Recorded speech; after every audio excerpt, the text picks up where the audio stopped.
रुपया द्या हो मजला, मला एक दान.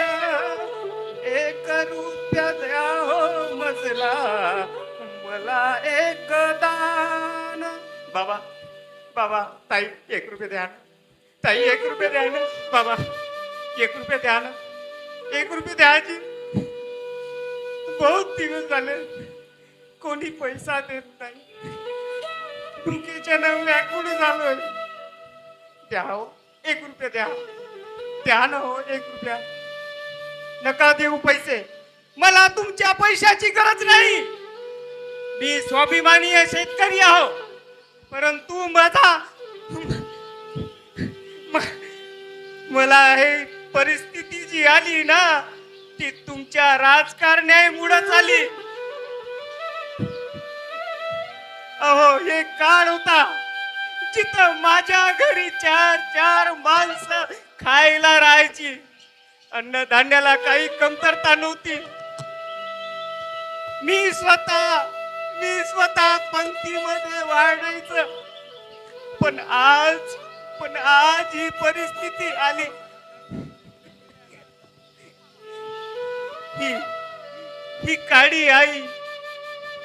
ही काळी आई माझी सोबती आहे.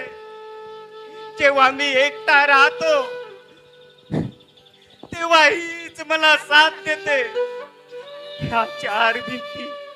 या चार भिंतीच्या आड मी जेव्हा बोलतोय तेव्हा या भिंतीच माझ्याशी बोलतात. भिंतीच माझ्याशी बोलतात. आणि मी रडलो की ती जमीन पण रडायला लागते आणि ओली होते. काय करणार?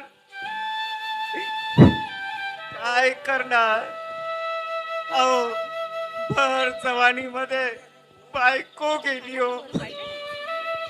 आई बाप सोडून गेलेत, भाऊ गेलेत, मुलांचं पण तेच झालंय. कुणी साथ नाही. जमीन आहे, जमिनीच्या तुकड्यावर जगतोय. जमिनीच्या तुम्हाला वाटत असेल ही माती नाही हो. ही माती नाही, ही आमची आई आहे. आई, या आईच्या कुशीमध्ये जे अन्न पिकवतो तेच आम्ही खातो. आज हातपाय लुडे झालेत, वय वाढलंय, त्यामुळं शेती जमत नाही. म्हणून तुम्हाला मी 1 रुपया मागतोय. पण शहरातल्या लोकांना नाही केलं. हे शहरातले लोक जे आहे ना, हे ऐत खाऊ, आम्ही त्यांना ऐत खाऊ म्हणतो. आमचा शेतकरी राजा जेव्हा राबतो तेव्हा त्याच्या ताटामध्ये अन्न जाते. परंतु आम्ही 1 रुपया जेव्हा मागतो तेव्हा त्यांना 1000 रुपये दिल्याचे भास होते. 1 रुपयासाठी मी वणवण फिरून राहिलो. पाणी पिऊन 2-2, 3-3 दिवस काढून राहिलो. पण अशी कोणाला पण दया येत नाही.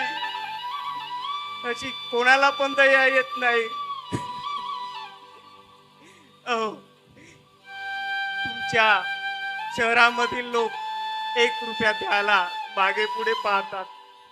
परंतु आमच्या या शेतीमध्ये जो पिकतोय ना, आमचा शेतकरी जो पिकवतोय ना, तेच तुम्ही खाताय. मग त्या बदल्यात तुम्ही 1 रुपये दिले तर काय वाईट होईल?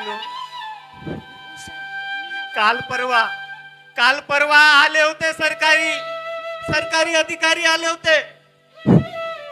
म्हणत होते की तुम्हाला रगड पैसा देऊ. पैसा खाऊन कोणी जगणार आहे का हो? त्या पैशामध्ये तुम्ही भिजवून पैसे जरी खाल्ल्या तरी तुमचं पोट भरणार आहे का हो? तुमचं पोट भरणार आहे का? पोट नाही भरत हो. पैशानी पोट नाही भरत. अहो, तुम्हाला विमानतळ करायचं आहे, ते विमानतळ तुम्ही सेमाना समोर जो वन फॉरेस्ट जागा आहे तिथं करा ना हो. आमच्या हिरापूर गुळवड्याला काय येता तुम्ही? आम्ही शेतकऱ्यांना जगू द्या.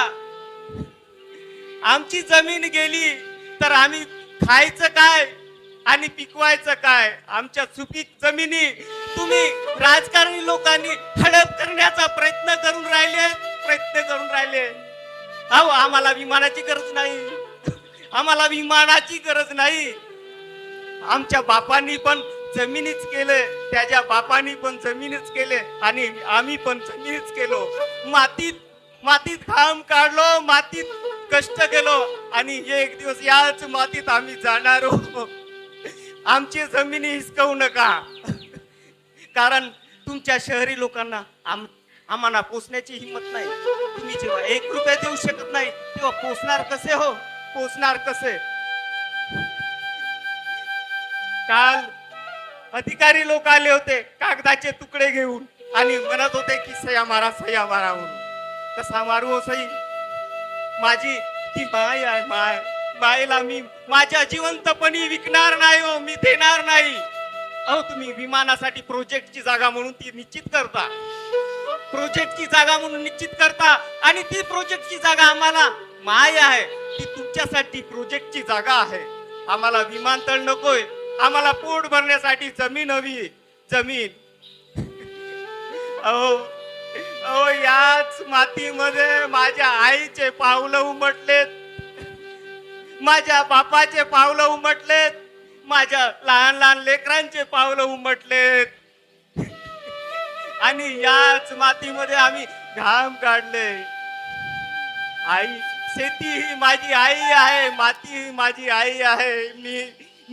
मी जिवंत असेपर्यंत कधीच माझी शेती देणार नाही. तुम्ही भीक नाही दिले तरी चालेल, पण मी जिवंत असेपर्यंत मी माझी शेती देणार नाही. धन्यवाद. हॅलो, धन्यवाद.